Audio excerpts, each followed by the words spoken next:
اتنا پتلا وہ لباس پہنتی تھی، اس لیے اس عذاب میں وہ گرفتار کر دی گئی۔ میں پوچھنا چاہتا ہوں اے اسلام کی مقدس شہزادیوں، تمہارا جسم بہت نازک ہے، تم بہت کمزور ہو، تمہیں صنف نازک کہا گیا ہے۔ مرد تو مرد ہے، اگر اللہ اپنا عذاب پتھر اور پہاڑوں پر ڈال دے تو پہاڑ بھی اللہ کے عذاب کو برداشت نہیں کر سکتے۔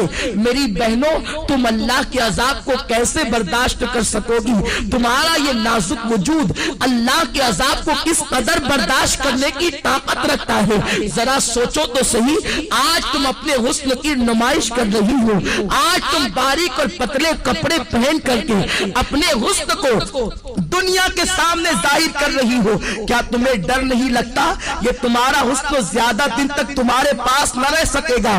جوانی کتنے دن کے لیے آتی ہے؟ جوانی آتی ہے جانے کے لیے، جوانی آتی ہے ختم ہونے کے لیے۔ زیادہ سے زیادہ جوانی 10 سے 15 سال تک تمہارے پاس رہے گی۔ اپنی جوانی کی عمر میں تم اپنے حسن کی نمائش کر لو، تم اپنے حسن کی خوب نمائش کرو گی۔ اس کے بعد پھر کیا ہے؟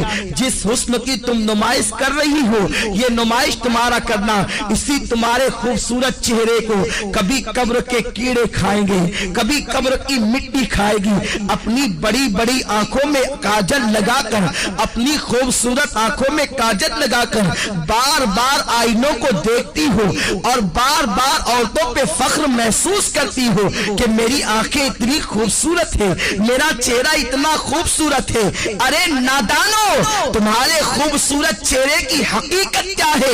اگر تمہارے چہرے پر چند پھنسیاں نکل آئے تو تمہارا شوہر بھی تمہاری طرف نگاہ اٹھا کر دیکھنے کو تیار نہ ہوگا، مگر اللہ اکبر، اس دنیا کے اندر اپنے چہرے کو حسین بنانے کے لیے، اپنے چہروں کو خوبصورت بنانے کے لیے اس قدر اہتمام کرتی ہو اور خوبصورت چہرے پہ اتنا مٹک مٹک کر اتراتی ہو۔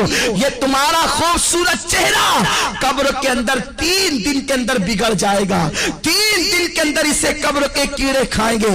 حضرت سعید ابن مسیب رحمت اللہ تعالی علیہ فرماتے ہیں، جب حضرت علی مرتضیٰ کے ساتھ میں قبرستان گیا تو میں نے جانے کے بعد کیا دیکھا؟